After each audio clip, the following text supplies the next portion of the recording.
Are you grinding so hard that you're burnt out and your wife on the other side is frustrated and pissed off at you because you're never at home?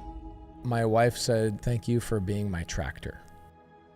I go, "What do you mean?" And she goes, "A tractor is no good."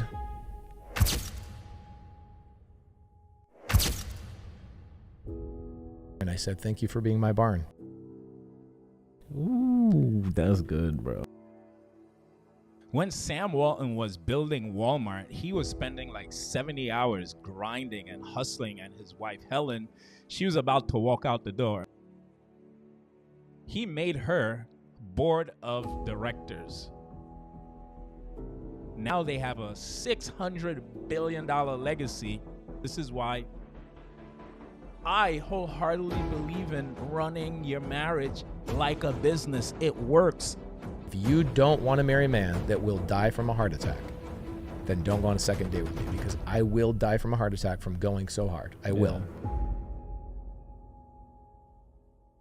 Are you grinding so hard that you're burnt out and your wife on the other side is frustrated and pissed off at you because you're never at home?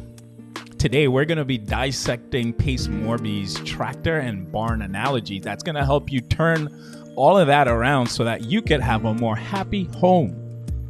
What's up, everyone? I am your coach, Coach Kess, and welcome back to the TMCT Podcast, where we talk all things marriage, money, and mindset. Now, I have been through the trenches of divorce. Matter of fact, I've been divorced 1.5 times. And that really just means that I've been engaged to be married and I got my ring handed back to me. On the flip side of that, I now have a marriage that most people want to emulate.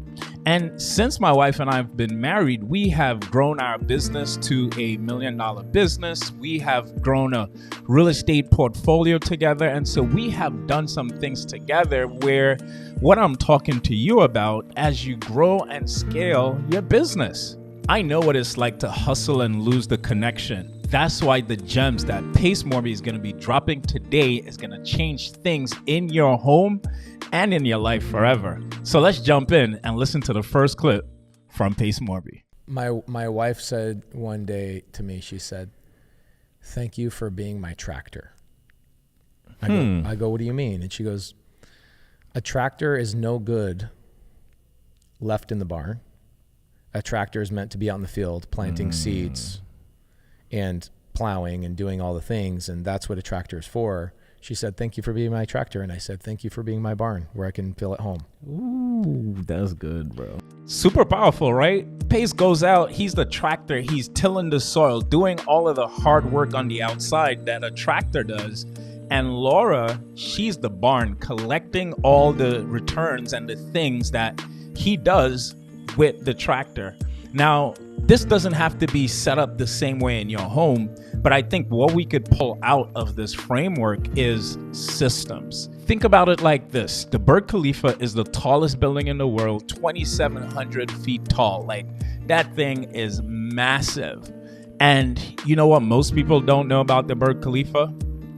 Its foundation. The foundation is 164 feet tall. And hold on, did I say tall? I really meant deep. It goes down, not up.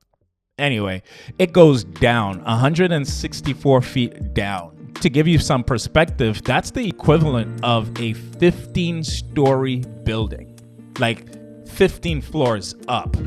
That's pretty darn deep or tall, however you want to look at it. Now, why is that important? Because Laura and what they're building, this system that they're building and understanding is really the foundation for their relationship and marriage. All of the success and things that Pace is building, that's the Burj Khalifa. That's the tower, the actual thing that most people see.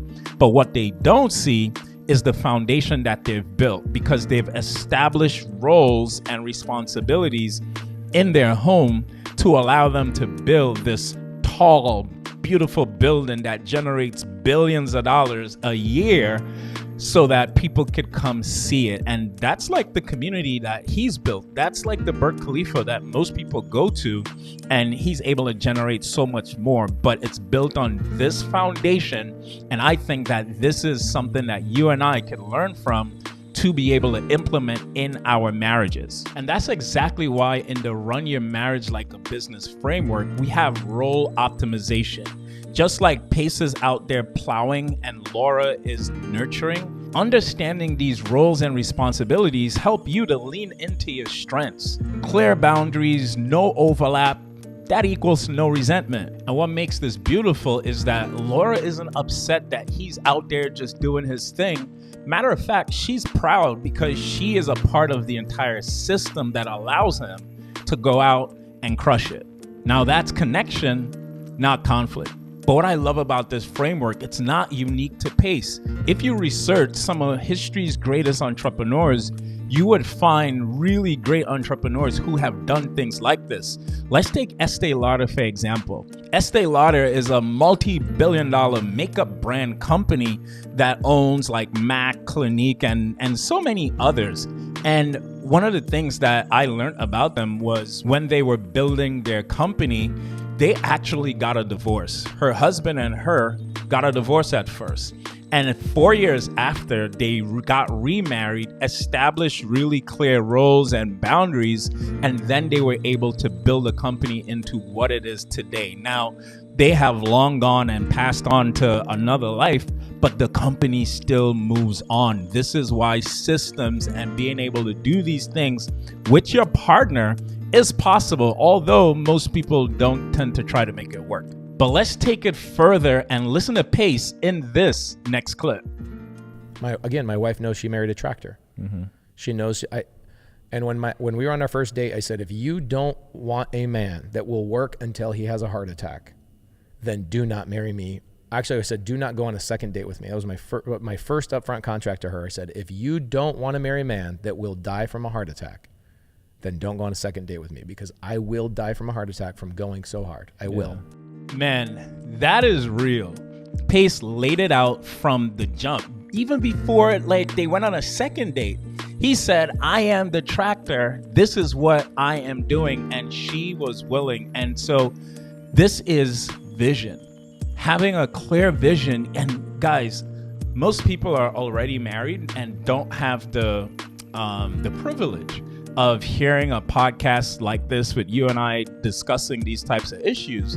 And so this would be really great for people before marriage. But if you are married, it's not too late, because you have to create a vision that you both agree on at this point to know where you guys are going.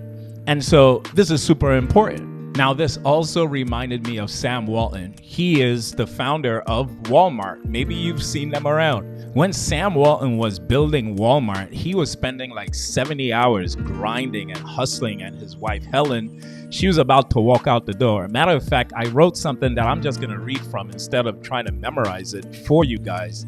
And it goes like this. Sam Walton lived this too.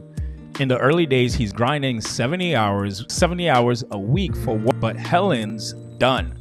It's the business or me. That's exactly what she told him. She's like, hey, it's the business or me. And then she is, and at this point, she was at 180 degrees. And that comes from my degrees of separation framework, where everyone goes through this 4-step process to divorce. And that framework is you have mental separation.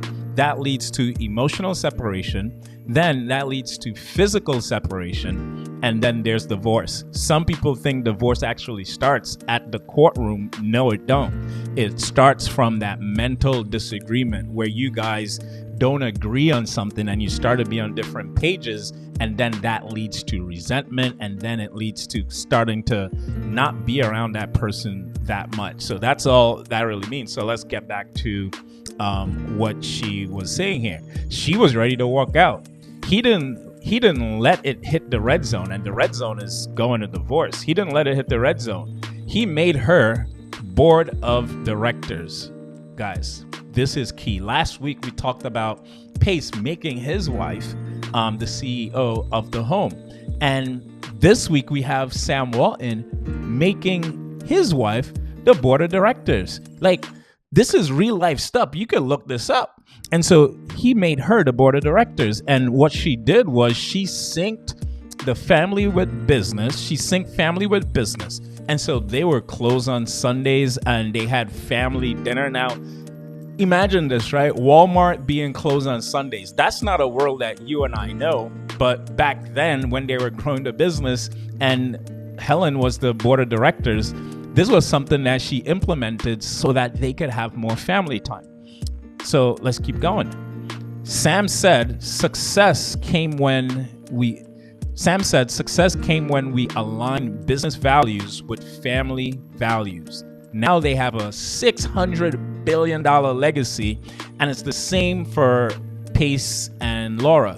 They're building the same type of legacy. I don't think they're at 6 yet, but that's what they're building. They align their business with family values. This is so powerful, guys. This is why I wholeheartedly believe in running your marriage like a business. It works. Some of the greatest, biggest entrepreneurs has done it.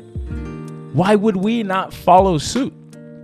It's just common sense to me. So at this point, you got to ask yourself, who's the tractor in your relationship? And who's the barn? Now, you might say that that's pretty obvious, but was it ever a conversation that you both had where it's clearly defined in your vision, in your mission, in the purpose for your marriage, to know exactly where you both stand so that there's no resentment and confusion in your marriage? Because if you were to keep it 100, there's probably some of y'all out there, and I'm talking to you, that you're doing things and your wife is pretty pissed off that you're doing it, right? The support just isn't there. And although she supports you in your, like, okay, babe, you do your thing, go fulfill your purpose, do the thing that you said you were going to do, does she actually really support? And that's what I want for you guys. So if you're burnt out and she's frustrated, I have something for you. In the description below, you can click the link to have my Run Your Marriage Like a Business framework so that you can do an assessment to know exactly where you are and start implementing the things that you need so that you can run your marriage like a business too. I'll see you guys in the next episode. Peace. Oh, wait. If you didn't look at last week's episode, you should just go watch it right now.